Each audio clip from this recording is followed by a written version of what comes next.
Hello students, आज हम करेंगे एस्टेरियस यानी कि स्टारफिश, जिसे कि सागर तारा भी कहते हैं। स्टारफिश का वर्गीकरण। स्टारफिश आता है संघ एकाइनोडर्मेटा। संघ एकाइनोडर्मेटा में, जैसे कि हम ये पहले कर चुके हैं पिछले लेक्चर में, एकाइनोडर्मेटा में वो प्राणी आते हैं जिनमें आर्य समिति होती है, ज़्यादातर पंच आर्य समिति होती है। इसके अलावा एकाइनोडर्मेटा यानी कि इनकी त्वचा में जो डर्मिस लेयर होती है, डर्मिस में हार्ड कैल्शियम की बनी हुई पट्टिकाएं पाई जाती हैं, जिनको डर्मल ऑसिकल्स कहते हैं, या ये बनाते हैं एकाइनोडर्म्स का अंतः कंकाल। फिर है उपसंघ सब फाइलम एल्यूथेरोजोआ। इसमें स्वतंत्र जीवी एकाइनोडर्म्स आते हैं, वो एकाइनोडर्म्स जिनमें कि व्रंत यानी कि स्टॉक अनुपस्थित होता है।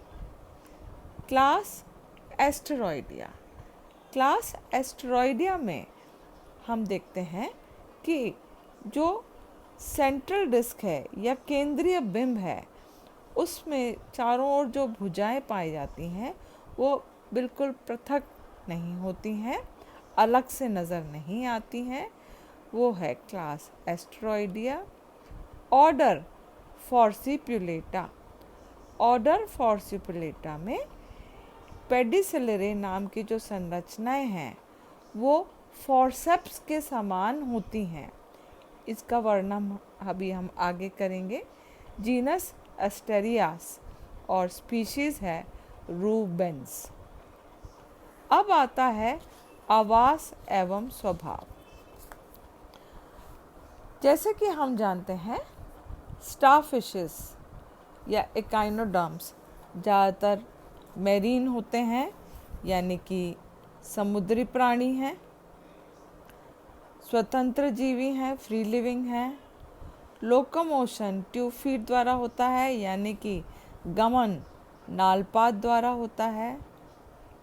मांसाहारी हैं, कार्निवोरस हैं, पॉलिकेट्स, छोटे मोलस्क इत्यादि इसका भोजन है।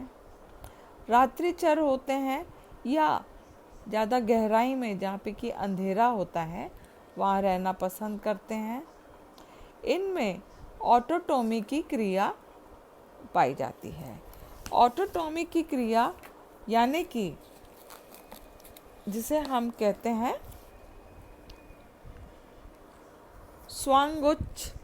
स्वांगोच्छेदन।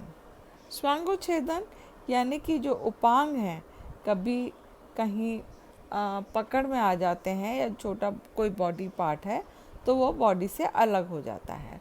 पुनरुद्भवन की क्रिया भी बहुत विकसित होती है एस्टेरियस में। अब आती है बाह्य संरचना या एक्सटर्नल फीचर्स। स्टारफिश की जो बॉडी है, देह है, वो दो भागों में बटी है। केंद्रीय बिंब यानी कि सेंट्रल डिस्क, और इसके चारों ओर 5 भुजाएं होती हैं या 5 आर्म्स आर प्रेजेंट। क्योंकि ये जो स्टारफिश है ये पृष्ठ अधर भाग से चपटा होता है, इसलिए इसकी बॉडी पर 2 सतह होती हैं, उपमुख सतह या पृष्ठ सतह, और जिसे कि एबोरल सरफेस भी कहते हैं या डॉर्सल सरफेस भी कहते हैं, और दूसरा मुख सतह जिस पे कि मुख पाया जाता है, ये अधर साइड पे होता है या निचली सतह होती है। ओरल और वेंट्रल, या जिसे कि हम लोअर सरफेस कहते हैं। ये देखिए, ये है स्टारफिश का डायग्राम।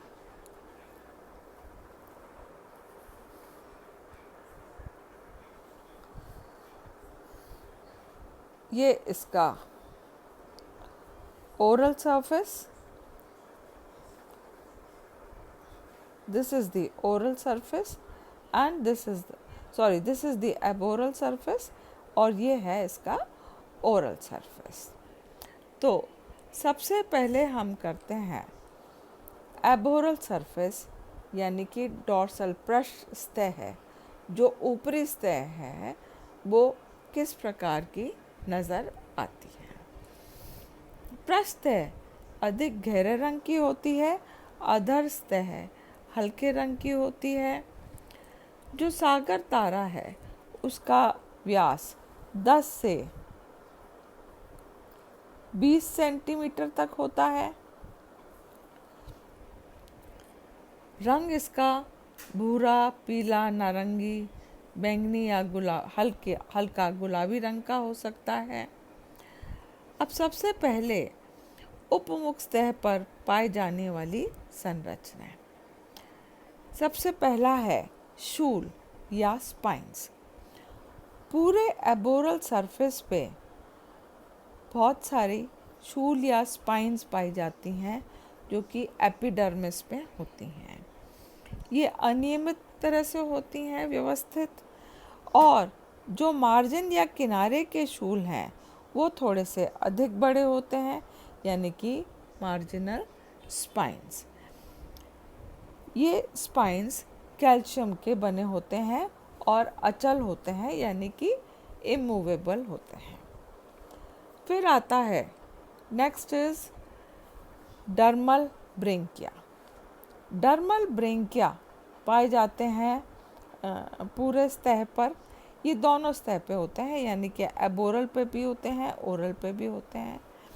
डर्मल ब्रेंकिया जो हैं ये छोटे छोटे उंगली के समान खोखले आकुंचनशील प्रवर्ध पाए जाते हैं, और इनके द्वारा श्वसन और उत्सर्जन दोनों क्रियाएं होती हैं। Next is पेडिसेलेरे। पेडिसेलेरे तीसरे प्रकार का संरचना, जो कि केवल उपमुख सतह पे मिलेगी, और वो इस प्रकार की होती है। ये है पेडिसेलेरे। सबसे बाहरी एपिडर्मिस, और एपिडर्मिस से के बाद जो डर्मिस होता है, डर्मिस से ये बनती है। ये 3 अस्थिकाओं की या ऑसिकल्स की बनी होती है। एक तो होती है आधार प्लेट या बेसल प्लेट, और 2 अस्थिकाएं बनाती हैं ब्लेड। पेडिसेलेरे जैसे कि आप देख रहे हैं 2 प्रकार का है। एक तो कैंचीनुमा होता है या स्ट्रेट टाइप होता है, और दूसरा चिमटी समान होता है या फॉर्सिपुलेट टाइप का होता है। इसको क्रॉस्ड टाइप भी कहते हैं। स्ट्रेट टाइप के सीजर्स में तो हम देखते हैं जो दोनों ब्लेड हैं वो आमने सामने होते हैं, और जो फॉर्सेप्स टाइप होता है वो उसमें हम देखते हैं कि ये क्रॉस कर जाते हैं इस प्रकार से। और सॉरी, ये गलत हो गया, ये है फॉर्सेप्स टाइप, और ये है कैंचीनुमा या सीजर टाइप। सीजर टाइप में हम देखते हैं कि दोनों ब्लेड्स आपस में क्रॉस कर जाते हैं, और काम तो दोनों का चिमटी के समान ही होता है। अब ये चिमटी या जो कैंची समान संरचनाएं हैं, इनका कार्य क्या है? इनका कार्य शरीर के सतह को स्वच्छ रखना है। वे शरीर पे कोई भी चिपका हुआ मलबा या सूक्ष्म जीवों को हटाने का कार्य करते हैं। तो ये तो था पेडिसेलेरे। नेक्स्ट इज, जैसे कि आपको डायग्राम में मालूम दिख रहा है, गुदा छिद्र यानी कि एनस। गुदा छिद्र या एनस पाया जाता है सेंटर में, और 2 भुजाओं के आधार पर एक और छिद्र संरचना पाई जाती है, जो कि चलनी के समान होती है। कैल्शियम की बनी हुई प्लेट चलनी के समान, जिसमें कि बहुत छोटे छोटे छिद्र होते हैं, उसे कहते हैं मैड्रीपोराइट। ये कनाल सिस्टम का भाग है, और ये हम आगे डिस्कस करेंगे। मैड्रीपोराइट जिन 2 भुजाओं के बेस पे पाई जाती है उनको कहते हैं बाइवियम, और बाकी शेष तीनों भुजाएं कहलाती हैं ट्राइवियम। तो ये सारी संरचनाएं आपको मिलती हैं एबोरल सरफेस पे। अब आता है मुख सतह या वेंट्रल सरफेस या निचली सतह। मुख सतह पे ये संरचनाएं आपको नज़र आएंगी। सबसे सेंटर में एक 5 कोण का बना हुआ मुख छिद्र होता है या माउथ ओपनिंग होती है, और प्रत्येक कोण जो है माउथ ओपनिंग का वो एक भुजा की ओर होता है। मुख के चारों ओर पाया जाता है कई सारे ओरल स्पाइंस, मुखशूल और मुख पैपिला, जो कि 5 समूह में होते हैं। प्रत्येक मुख के कोण से एक खांच शुरू होती है जो कि भुजा की पूरी लंबाई में पाई जाती है। इस खांच को एम्ब्यूलेक्रल खांच या एम्ब्यूलेक्रल ग्रूव कहा जाता है। इस ग्रूव के दोनों ओर एम्ब्यूलेक्रल शूक पाए जाते हैं और ये शूक इस खांच को ढके रहते हैं, और इस खांच में दो पंक्तियों में दोनों ओर नालपाद या ट्यूब फीट पाए जाते हैं। जो भुजा के आखिर में जो ट्यूब फीट होता है उसे कहते हैं terminal tentacle. This is terminal tentacle.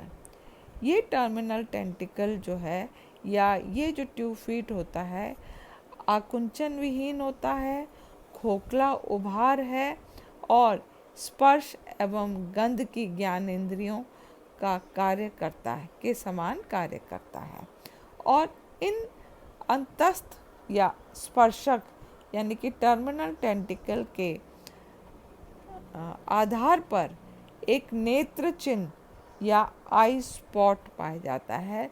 लाल चमकीले रंग का रेड आई स्पॉट पाया जाता है। ये प्रकाशग्राही है और एक नेत्रक का कार्य करता है। तो ये थी स्टारफिश की संरचना, बाह्य संरचना। Thank you.